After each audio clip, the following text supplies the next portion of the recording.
Before you start any business, you need to watch this video. If you already have a business that is running during this pandemic period, you need to watch this video. If you don't know me, my name is Sharon, and in this video, I am here to teach you 5 things you need to know before starting any business during this pandemic.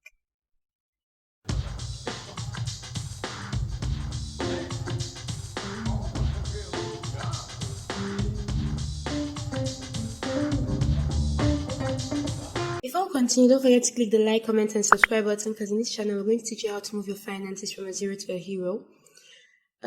Okay, it's a period of COVID-19. A lot of things has been happening. 2020 has been a year for everybody. Trust me. I don't think anybody has actually gone through this year without feeling some kind of way. If you're still alive, if your mental health is still stable, even if it isn't, you're doing so well. Now, when it comes to the business aspects of things, many people have been thinking of how to start something during this period because people are being laid off from jobs, people are losing jobs, people need finance, people need money to be able to move on. But the thing is, how do you get money when there is nothing happening, when everything is closed, when everybody's on lockdown, you're not expected to go out? However, some companies have been losing sales while other companies have been gaining, and most of these companies are online businesses, and that's literally the first step.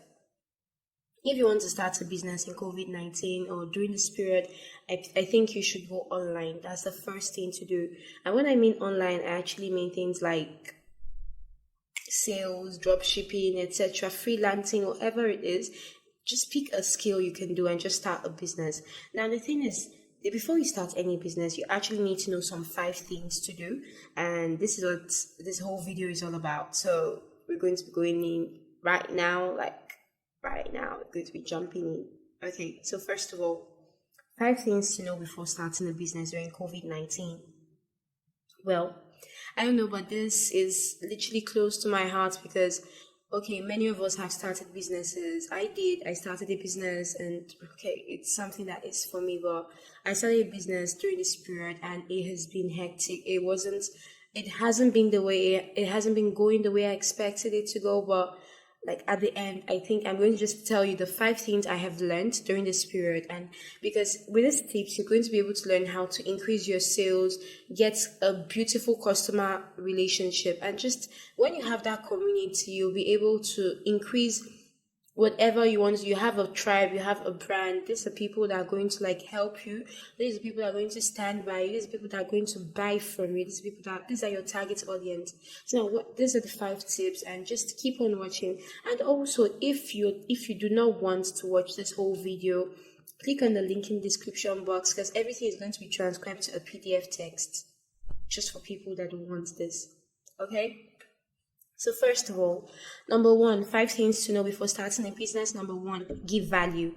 And when people always say give value, give value, give value, but many people do not really explain what value is and what the importance of giving value is. Now, look at this. What is value? Value is content. Value is something that your audience can learn from. This is like just teaching someone something so that they can relate to it, and like it's not always about going to tell them, buy this from me, buy that from me, buy this from me, and all of that. No, it's just all about, okay, teaching them something. Now, think about it. How many of us go through our Instagram feed some days and probably our WhatsApp stories and things like that and see people always spamming us with, buy this, buy watches, buy this, buy that, buy this, buy that. And then at the end, you just get irritated and you're like, why are you doing this to me? I just want to have peace.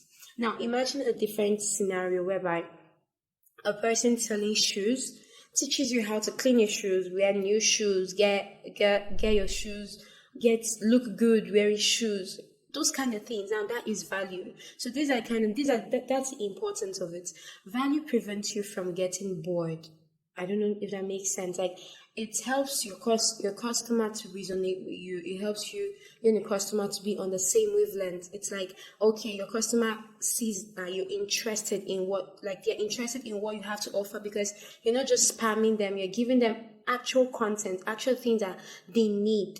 Yes, so even if they don't buy from you at the moment, they see you as someone trustworthy. You're building your brand trust. You're building trust to your customer. Now, that's very, very important during this period. It has always been important, but during this period, everybody's at home. It is way more important. Now, how do you provide value to your customers? How do you provide value to your target audience? First of all, you start an email list. Send your subscribers motivational posts, tutorial biz notes, etc. A friend of mine recently started a business, and his email list first of all comprised of he started giving value on his social media stories. This was because he didn't have any money to start up, and then he started giving value on his social media stories. And from his social media stories, he was able to branch out and move into something way more. He started running ads, get an email list. From that email list, he started using MailChimp. MailChimp was a free email list host, email list provider. Now, with this, he was able to send targeted emails to these customers, and his sales spiked up like a whole lot. And this is a starting email list. And do not always just start your email list and then spam them with, come and buy this from me, come and buy this, my offer, my offer, my offer. No, it doesn't work like that. Start your email list, send them motivational posts. This is a period everybody needs to be motivated. Send them inspirational posts, send them hope, like just send them things that they really, really need. Then you can do this weekly or bi-weekly, and then like just have a content calendar. Today, Monday, maybe today you're going to teach about this. Today you have inspirational posts, tomorrow you have motivational or something like that. Just have a content calendar for your post. Number 2, write blogs or create videos on topics related to your niche. Now, this could be either through just create videos. You could always send them on, link them to your YouTube channel or something. Just send them videos that are related, blogs or videos that are related to what you're talking about, that they can be interested in, that they will actually want to click. And I'm not talking of clickbait, no, but these are things that they will actually want to be interested in. Number 3, go live on social media. The thing is, I've not started this, but I am going to try it. Now, the whole aim of this is building a community, building a set of people, or building a community of people that are really interested in what you have to offer. Building a set of people, it helps you lose your brand. If people stop seeing you as a brand and they see your brand as a person. I don't know if that makes sense. It's like, okay, you lose, people see you as an actual human being that they can talk to and resonate with. They stop seeing the brand name, they stop seeing Apple, they stop seeing your brand name, they start seeing you as a person. And people are more likely to buy from a person than a brand. Oh, I know that makes sense. They are more likely to buy from a person, someone they can relate with, someone they can like, someone who they can understand. You get, so the set of people that are attracted to you are the people that will most likely buy from you. Things you can use your Facebook Live, YouTube Live. It must not be every time, but just to get a relationship with your audience, a relationship with your customer, improve customer engagement. You get. Now, set up a free class or checklist. Now, what this means is that, okay, with this free class is also another beautiful way of delivering value. In other words, you're telling people, okay, I am an expert at this. And trust me, you do not really need to be an expert at this. I started my first business, and when I started it, I didn't know nothing. Trust me, I didn't know shit. I didn't know anything in that. I just sat and I spent so much time watching videos about what I was talking about, what I wanted to do, and at the end of it, I created kind of like an online course or something related to that. And then I just told people, okay, come and watch this for free. It's free. Nobody is waiting for you to be perfect, but just give them something. The main aim of this is people do not want to go on the online to check for this, to check for a whole lot of information. So if you can give them this information without them having to go through that stress, trust me, they're going to love you. So that's another way of doing this. And number 5, give hope. During this period, everybody needs a little dash of hope. Everybody's mental health, everybody needs reassurance. There's no perfect person. So just give hope to someone, your content, your audience, and they are going to love you for it. Number 2, okay, position yourself on social media. Okay. During the pandemic, it is quite easy to get yourself lost scrolling through numerous Instagram feeds, WhatsApp stories, Twitter. I spend too much time on Twitter and Instagram. And then it's fine. It's okay. We need a bit of happiness because many things we hear and see today, it has a way to get you depressed and sad and really, really sad. But what if at this point in time we could spend some of the time spend some of the time use aimlessly scrolling on social media to actually target it towards things that are going to improve our businesses. I don't know if that makes sense. Like, okay, target your searches towards people that are like your target customers. Now, this is what I did one time. Okay, I started a kind of like an ebook company at a time. Okay, when I started this, I didn't have any money. Trust me, I started with like how much was it? $5. I say with $5 on no joke basis. $5. Now, what I did was I had to go on social media to send a message to people directly, people that I felt were my target audience, and send them personal DMs. And it was good, but it was very stressful. But what I'm trying to get to is this: the amount of time you spend on social media, if you can use it to build your brand, as let people see you, build your brand, position yourself on social media as an expert. It's a beautiful way to increase your customer conversion. It's a beautiful way to increase your conversion rate. You can do it on Pinterest, IG, TikTok, YouTube, etc. Just pick a social media platform and stick to it. Number three, you have to work on your mindset. Now, before we continue, don't forget to click the like, comment, and subscribe button. Just click it, click it, click it. And one question I am going to ask you is this: what is the main problem you have ever what's the main problem you've ever found yourself in when you started a business? What's the worst situation you've ever found yourself in when you started a business?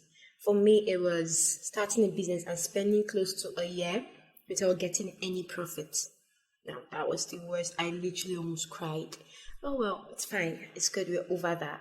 Now, working on your mindset. Number three, it's okay to feel discouraged. Like, it is okay. Like, if you're not discouraged, if you have never felt discouraged, you are not a real person.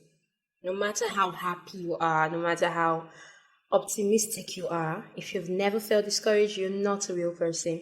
So sometimes you have to have this, you have to go through a lot of problems before, so you can appreciate what you have. That's one thing my mom told me, but okay, it's fine. So now, it doesn't always work like that.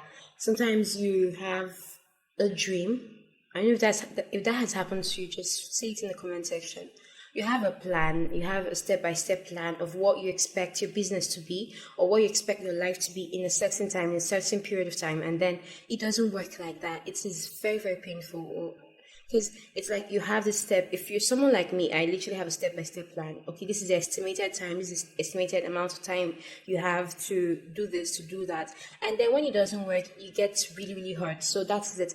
Now, you get discouraged and all of that. But you have to work on your mindset. You have to know that, okay, it is fine to get discouraged, but do not let your, not get so discouraged and you refuse to get back up. Do not fall and refuse to stand. That's the best thing. Growth often comes in stages. It doesn't just come always. It comes in little stages. It comes the whole process.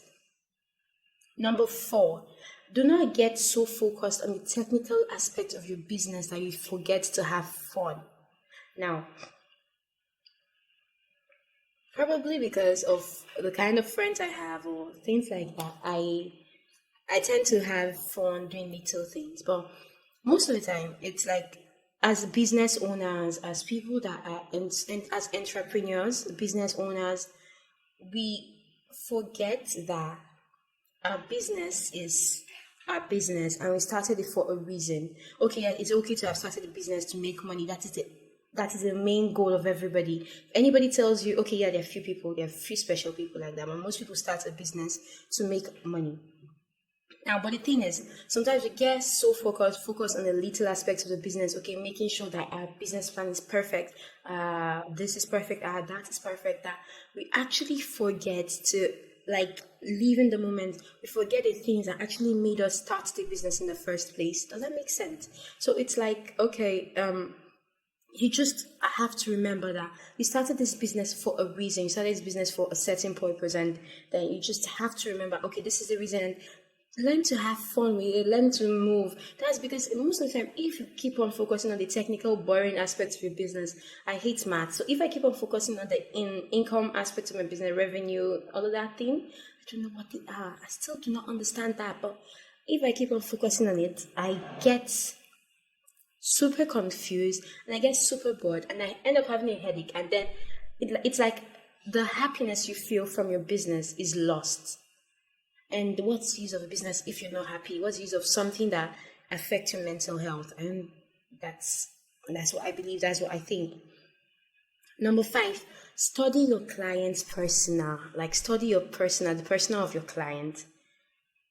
You know your client better than I do. You know what you want. You know the type of business you want to start. You should know the type of person you want. Okay, before you start any business, you actually have to have an imagination or the dream of the person you want in your head.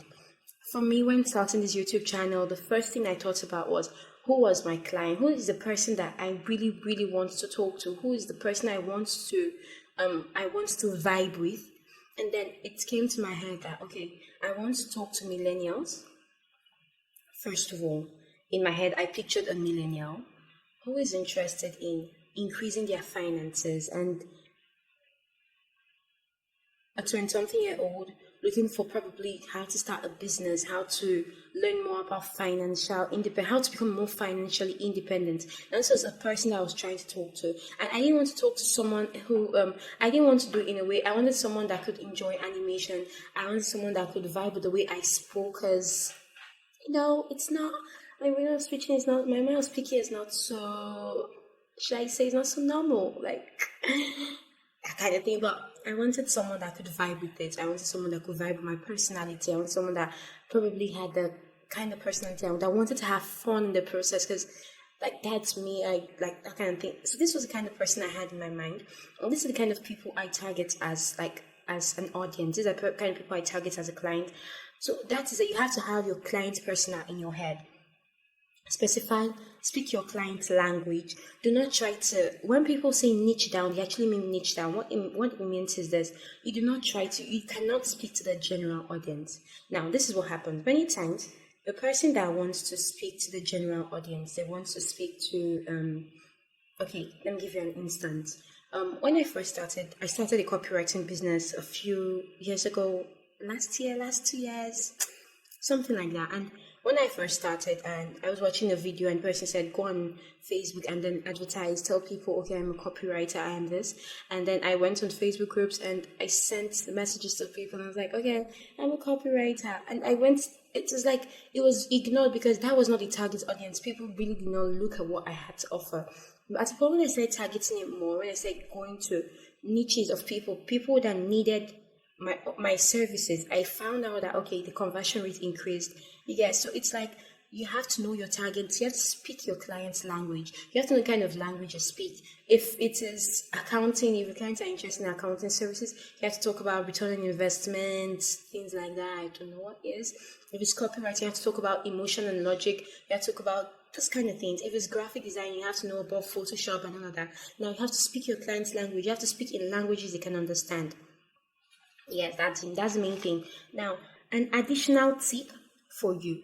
Okay, before we continue, don't forget, click that like button, click that subscribe button, and tell me, what was your worst experience when starting a business? Like, tell me that. I want to hear it. What was your worst experience when starting a business? What was the worst thing that's ever happened to you when you started a business? So number 6, additional tip. Join a community of people who do the same thing you do. Now, in this pandemic, it's easy to get depressed. It's a lonely journey when you start a business. It's a lonely journey as a business owner. You spend most of your time in front of your system, in front of just doing different things related to your business, and you forget to have human interaction. You get now. A community is good for both introverts and extroverts, because you really don't need to see these people, but they give you the support. They give you the support. They give you the help you need. Get friendships made, and it's like it helps to build you. It helps to it helps to increase your, like, it helps you learn that, okay, what you're going through is what other people went through and they passed through it, and you can do the same thing. I don't know if that makes sense. So you just need to find a targeted online community of people who do the same thing you do, and then just subscribe to them, join them, talk about business shit with them, talk about things like that with them, and then voila, you have friends. So thank you so much, guys, for watching.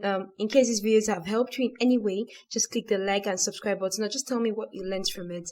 In case you want the PDF version, it's going to be in the link in the description box. Just check it out, and we really love you. Bye.